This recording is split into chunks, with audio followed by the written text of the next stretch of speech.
Alaihi Wasallam, padahal dia tiada meminta izin kepadanya, niscaya adalah ziarahnya itu sia-sia jikalau sah pada zahirnya sekalipun. Dan adalah tabiatnya radhiyallahu anhu itu kasih sayang ia kepada orang yang talibul ilmi atau menuntut ilmu, dan kepada orang yang alim-alim dan orang-orang yang soleh-soleh, dan kepada segala orang-orang yang fakir dan miskin. Dan lagi pula suka ia berkhidmat kepada segala orang yang datang ziarah ke kubur Rasulullah SAW, daripada orang yang alim-alim dan orang yang soleh, dan daripada segala orang yang awam dan khawas. Dan adalah tabiatnya radhiyallahu an itu ketika masa kecilnya hingga sampai khat mursyidnya, dan lagi pula ia setengah memuliakan akan ibu bapanya, lagi pula mengekalkan musyahadatul wujud dan muraqabah dan ibadah hingga meninggalkan daripada adat dan melawani ia akan hawa nafsunya, hingga daripada yang halal sekalipun. Dan tiadalah ia tidur pada ketika malam hari melainkan sedikit jua atasnya. Dan apabila ia diberi bantal oleh orang tuanya ketika hendak tidur, maka keluh kesahlah ia seperti orang yang sakit. Dan apabila dekat sahur, maka ia bangun daripada tidurnya, lalu ia ratib sahur, kemudian daripada itu lalu ia sembahyang subuh berjamaah dengan orang yang banyak, lalu dari tib subuh hingga terbit matahari. Manakala terbit matahari kira-kira segala, maka bangkitlah ia salat sunat isyraq 2 rakaat, dan apabila sampai seperempat hari, maka bangkitlah ia salat sunat duha sebanyak-banyaknya 12 rakaat, dan terafdol itu 8 rakaat. Dan lagi pula radhiyallahu anhu itu membanyakan puasa sunat, itu puasa sunat Senin dan Kamis, dan membanyakan riyadhah dan menjauhi daripada berlezat-lezat di dalam dunia hingga daripada yang hal sekalipun. Maka segala yang tersebut itu adalah hal ahwalnya di masa kecilnya, yakni sebelum balik. Pada masa itulah ia disuruh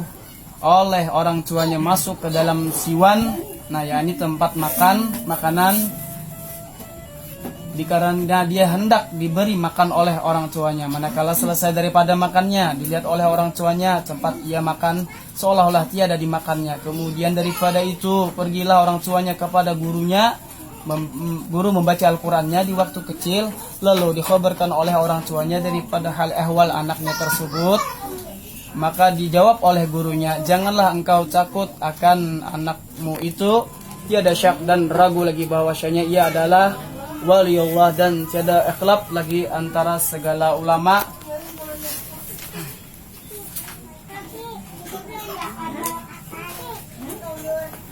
Dan setengah daripada riwayat Tuan Syekh Muhammad Saman radhiyallahu an, barang siapa membaca Allahumma gfir li ummati sayyidina Muhammad, Allahumma arham ummata sayyidina Muhammad, Allahumma astur ummata sayyidina Muhammad, Allahumma ijbur ummata sayyidina Muhammad, 4 kali berturut-turut setelah sholat subuh, bisa ia masuk jumlah martabat fadilat kutub. Dan lagi kata Tuan Syekh Muhammad Samar radhiyallahu an, tiadalah naik pangkatku ini kepada Allah Subhanahu wa taala melainkan sebab aku mengekalkan membaca doa ini pada tiap-tiap sholat subuh 4 kali berturut-turut, tiada diselingi dengan perkataan dunia. Dan setengah daripada perkataan Tuan Syekh Muhammad Saman adalah perkataanku ini seperti perkataan Tuan Sayyidi Abdul Qadir Al-Jailani, barang siapa menyuruh akan diaku ya saman, ya saman, ya saman 3 kali, maka dalam mendapat kesusahan dunia ataupun kesusahan akhirat, niscaya hadirlah aku serta aku tolongi akan dia. Nah,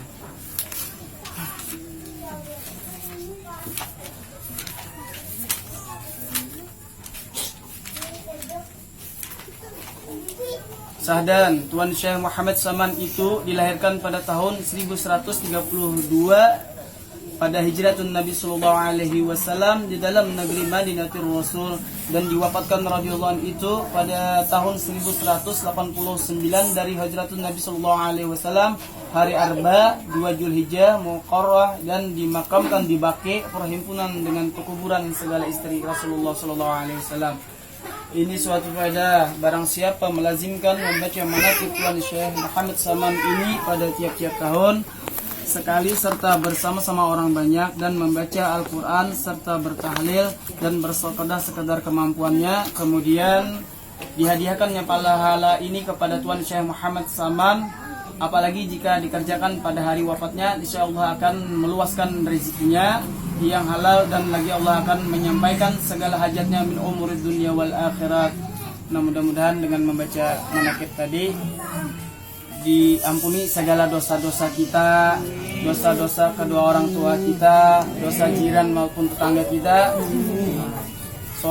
dan dosa-dosa saudara muslimin dan muslimat. Amin ya rabbal alamin. Al-Fatihah.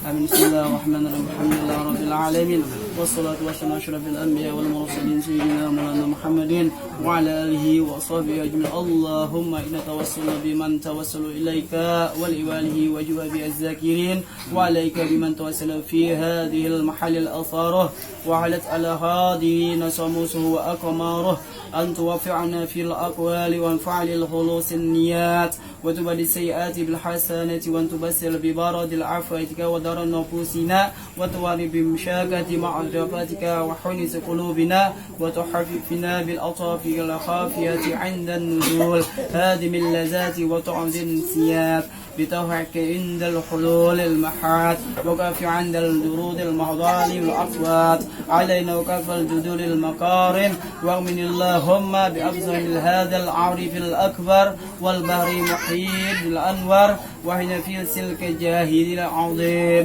وبعنا بواجهة جنة النعيم وانصر علينا بحلمة المهاب وهب لنا بحرمته عليك بلوغ المرعى وامتر بطاهرة الذكر وذكره جميع العراضين بالمشري أرواحنا مع القلوب في كل أصار وجهه وغفر اللهم لمن أسد هذا المكان الزيد ووالديه وعليه والتابعين له من كل صالح مجيد جاههم بالإحسان إحسان وساعة الغفران وذلنا على خير الأنال وصابه البرات الكرام من ضعتهم ذل مساعد المقام الأبر بره بجواب فضل في المدين بحسن الختام وزلتم عليه محمد وعلى آله وصحبه الكرام اللهم إنا نسأل سلامة بدينا وعافية بجسدنا وزيادة بعلمنا وبركة برزقنا وتوبة قبل الموت ورحمة عند الموت ومعبرة بعد الموت اللهم هون علينا في سكارة الموت ونزادا من النار والعفو عند الحساب ربنا هب لنا من أزواجنا وذرياتنا قرة أعيننا واجعلنا للمتقين إماما ربنا لا تزغ قلوبنا بعد إذ هديتنا وهب لنا من لدنك رحمة إنك أنت الوهاب ربنا آتنا في الدنيا حسنة وفي الآخرة حسنة وقنا عذاب النار صلى الله على سيدنا محمد وعلى آله وصحبه وسلم بفضل سبحان ربك رب العزة عما يصفون وسلام على المرسلين والحمد لله رب العالمين تقبل الله منكم